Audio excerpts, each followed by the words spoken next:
ഇന്ത്യയുടെ പ്രാചീന ചരിത്രത്തിൽ അനവധി രഹസ്യങ്ങളും ദൈവിക കഥകളും മറഞ്ഞുകിടക്കുന്നു. അവയിലൊന്നാണ് ഒരമ്മ തന്റെ സ്വന്തം കുഞ്ഞുങ്ങളെ ജനിച്ച ഉടൻ നദിയിലേക്ക് സമർപ്പിച്ച കഥ. ഇത് ക്രൂരതയുടെ കഥയല്ല, ഇത് ശാപത്തിന്റെ കഥയാണ്. ഇത് ദൈവിക രഹസ്യത്തിന്റെ കഥയാണ്. ഇത് ഗംഗയുടെ കഥയാണ്. ഒരു കാലത്ത് സ്വർഗലോകത്തിൽ 8 ദിവ്യദേവന്മാരുണ്ടായിരുന്നു. അവരെ വിളിച്ചത് വസുക്കളെന്ന്. ഒരു ദിവസം അവരിലൊരാൾ മഹർഷി വസിഷ്ഠന്റെ ദിവ്യ പശുവിനെ മോഷ്ടിക്കാൻ ശ്രമിച്ചു.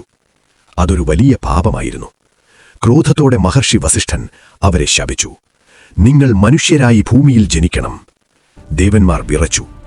മനുഷ്യജീവിതം, ജനനം, വേദന, മരണം അതവർക്ക് സഹിക്കാനാവില്ല. അപ്പോൾ അവർ ഒരു ദേവിയോട് സഹായം ചോദിച്ചു. അവൾ ഗംഗ, ദിവ്യനദി, ജീവന്റെ അമ്മ. അവൾ അവരുടെ ദുഃഖം കണ്ടു. ശാന്തമായി അവൾ പറഞ്ഞു, ഞാൻ നിങ്ങളെ മോചിപ്പിക്കും.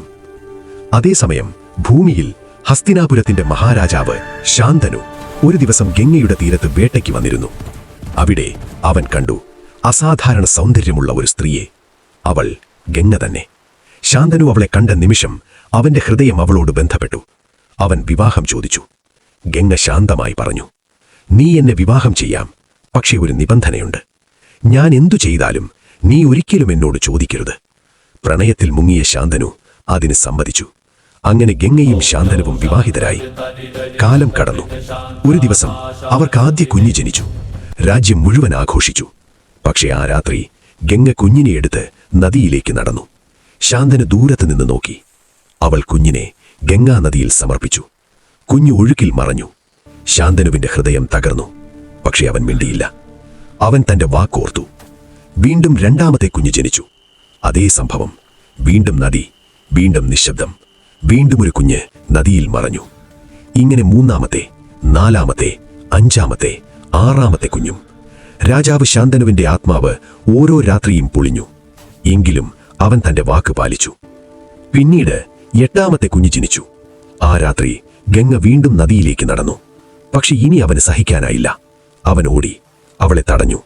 ഇതെന്ത് ക്രൂരതയാണ്? നീ എന്തിന് നമ്മുടെ കുഞ്ഞുങ്ങളെ കൊല്ലുന്നു? അവൻ ചോദിച്ചു.